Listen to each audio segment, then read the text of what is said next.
Pas dans le plafond des 10 000 € des niches fiscales? Absolument pas. On n'est pas dans le cadre d'une réduction d'impôt, c'est une déduction de l'assiette imposable.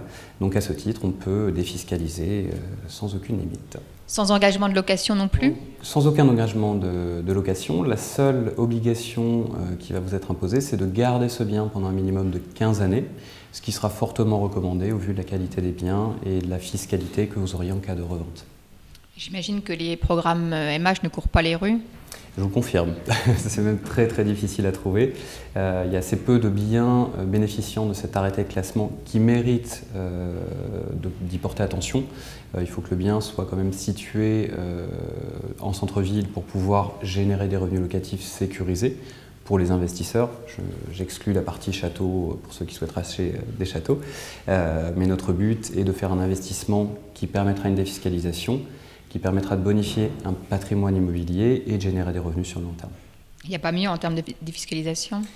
C'est la dernière niche fiscale sans aucun plafond qui nous reste aujourd'hui en France. Donc effectivement, je n'en ai pas de plus intéressante à vous proposer. Il permet de détenir le must du must de la pierre ancienne? On peut le dire comme ça, oui, on va être sur ce qui se fait de plus beau en termes de classement au vu de la qualité des biens.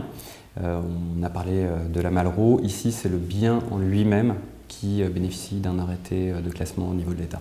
Oui, contrairement à la Malraux, où là, c'est la zone. C'est la zone, voilà.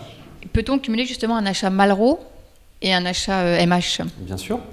L'intérêt dans ce cadre-là, si on cumule ces deux opérations, sera de gommer le haut de vos revenus par la partie monument historique. On va essayer de gommer la tranche à 45 et 41%.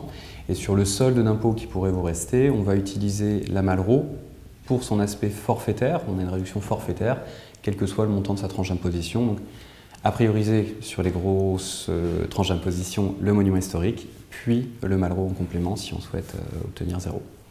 Mathieu Mars, merci. Je vous en prie.